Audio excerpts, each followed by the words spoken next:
Bapak, Ibu, dan saudara-saudara terkasih, salam sehat penuh kerahiman Tuhan. Apa kabar hari ini untuk Anda dan saya? Pasti ada dalam keadaan sehat dan diberkati Tuhan. Amin. Amin. Pada kesempatan Kupas Tuntas hari ini kita mau membahas tentang pentingnya pengakuan dosa. Ini tema yang sangat penting juga untuk kita gumuli, apalagi dalam gereja Katolik ada sakramen pendamaian ini. Bagaimana manusia akibat dosa-dosanya menjadi jauh dari Tuhan. Dan sakramen pendamaian ini menjadi bagi Anda dan saya sebuah catatan iman bagaimana saya tetap terus berhubungan dengan Allah. Pengakuan dosa di sini diambil dari manfaat yang dialami oleh Santa Faustina.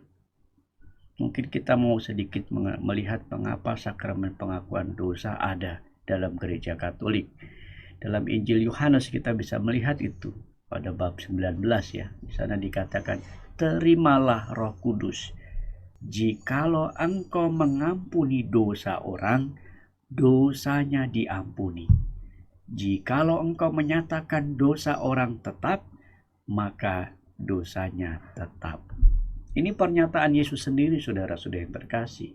Dan akhirnya direnungkan dan direfleksikan gereja, lahirlah tanda sakramen, ialah pengakuan dosa, sakramen pendamaian yang isinya adalah pengakuan dosa itu sendiri.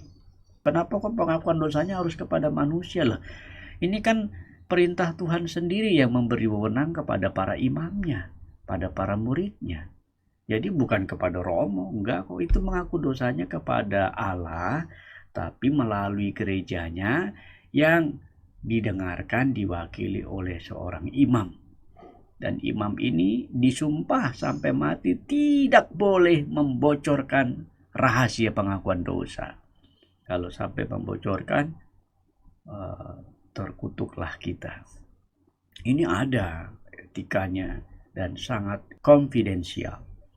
Maka ini catatan penting mengenai mengapa sakramen pendamaian pengakuan dosa penting. Anda lihat juga kan ya, Beato Carlo Acutis tuh ya, Santo milenial umur 15 tahun sudah merasa sadar pentingnya pengakuan dosa, makanya dia seminggu sekali mengaku dosa. Betul, orang-orang kudus juga pada zamannya itu mengaku dosa rata-rata seminggu sekali. Dan mereka-mereka yang rajin pengakuan dosa ini, hidupnya bercahaya memang. Dan inilah rahmat yang mengalir dalam sakramen-sakramen gereja, diantaranya adalah sakramen pengakuan dosa. Dan tahu ya, dalam pengakuan dosa kalau kita lihat fenomenanya, itu kan aspek psikologis, aspek moral, dan aspek spiritual diperlihatkan di sana.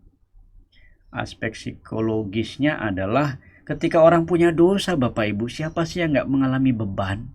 Ketika orang punya dosa, apalagi dosanya berat, minta ampun, siapa sih yang gak mengalami situasi yang akan mencekam hidupnya? Ya, ketika dia datang kepada imam, datang kepada Allah mengakui, di situ ada rasa beban yang mulai diringankan. Aspek yang kedua, moral. Bagaimana dalam sakramen pendamaian ini orang mengaku dosa, kemudian ditunjukkan bobot dari dosanya. Oh, dosamu kecil. Oh, dosamu menengah. Oh, dosamu sangat berat. Oh, dosanya begini. Dan prinsip pengakuan dosa adalah semua dosa, baik kecil, menengah, besar sekalipun, dapat diampuni Tuhan. Dan dalam catatan ini, imam mewakili Allah sendiri untuk menyatakan hal-halnya secara nilai moral.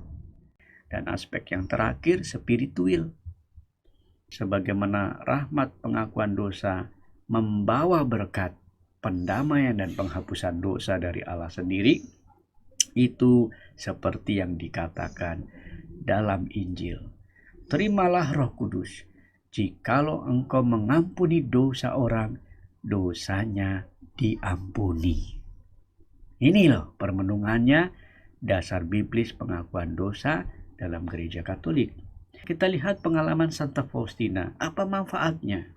Santa Faustina dalam bukunya ini mengatakan amat sangat menarik. Dia bilang begini, dan lagi, aku ingin menyampaikan 3 kata kepada jiwa yang ingin teguh memperjuangkan kesucian dan memetik buah, yaitu pentingnya atau manfaat dari pengakuan dosa. Dikatakan di situ ada 3 menurut catatan harian Santa Faustina. Pertama adalah manfaatnya ya saudara-saudara, ketulusan dan keterbukaan penuh. Jika suatu jiwa yang tidak tulus dan tidak terbuka dalam sakramen pengakuan dosa ini akan menghadapi bahaya besar dalam kehidupan rohaninya. Bahkan kalau Tuhan sendiri atau Yesus sendiri mendengarkan pengakuan dosa orang itu, tidak akan memberikan dirinya pada tingkat tinggi suatu jiwa karena tidak dapat memetik manfaat dari rahmat istimewa sakramen ini. Jadi dengan kata lain, pentingnya sebuah ketulusan dan keterbukaan. Maka jangan ada dosa-dosa yang disembunyikan. Tulus, gue mengaku dosa, itu semuanya manfaatnya bisa dilihat dari intensionya, ya kan? Maksud kehendak dia datang ke sakramen pengakuan. Tuhan tahu. Maka di sini Faustina mengingatkan pentingnya itu.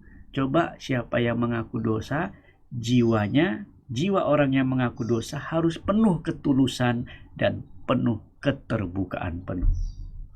Yang kedua, pentingnya kerendahan hati. Dalam pengakuan dosa, manfaatnya adalah kita belajar rendah hati.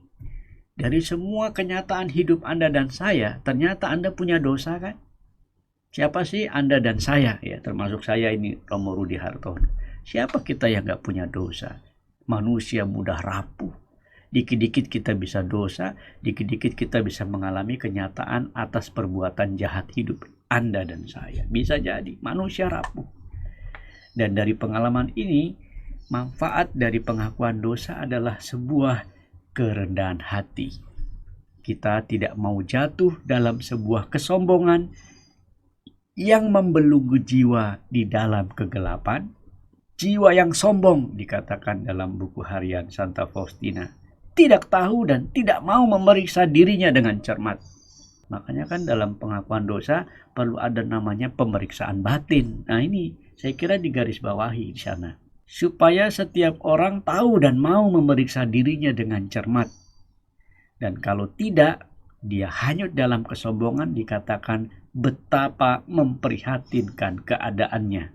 Ia akan mengenakan topeng-topeng dan menghindari segala sesuatu yang dapat menyembuhkan dia. Ingat ya, berarti ya, kalau kita memang membentengi diri dengan banyak begitu, kayak begini hasil-hasil yang negatif. Ketiga, yang paling penting lagi adalah ketaatan. Ini manfaatnya. Suatu jiwa yang tidak taat tidak akan memperoleh kemenangan. Bahkan juga Tuhan Yesus sendiri yang mendengarkan pengakuan dosanya. Ia tidak memperoleh kemajuan menuju kesempurnaan. Allah melimpahkan rahmat-Nya dengan sangat murah hati kepada jiwa. Tetapi jiwa itu haruslah jiwa yang taat. Ini dikatakan di sini mengenai manfaat-manfaatnya. Dan pengalaman ini pun dilakukan oleh Santa Faustina. Dalam ketaatannya ia mengaku dosa, mengungkapkan dengan amat tulus dan penuh keterbukaan. Dan akhirnya ia pun mencoba rendah hati. Maka dalam pesan-pesan selanjutnya, Bunda Maria pun mengatakan, Faustina, sekali lagi kukatakan rendah hati, rendah hati, rendah hati. Nah, rupanya ini adalah manfaat-manfaat besar dalam pengakuan dosa, sakramen pendamaian ini. Bagaimana dengan Anda? Semoga dengan mendengarkan hal ini, kita orang-orang Katolik selalu diingatkan akan pentingnya sakramen pendamaian. Kalau bisa rajin tiap hari, puji Tuhan, para imam di paroki-paroki pasti akan terbuka lebar menerima Anda. Dan sakramen ini adalah rahmat istimewa tentang penghapusan dosa. Semua orang-orang suci Santo Santa melakukan ini dengan sangat intensif. Kalau Anda dan saya mau suci, yuk kita lakukan sakramen pengakuan dosa ini, sakramen pendamaian ini menjadi pemurnian jiwa kita untuk merindukan Allah yang penuh dengan kerahiman. Makan ketupat, minumnya jus. Tetap semangat melayani Yesus. Yesus kau andalanku, Yesus kau andalanku, Yesus kau andalanku.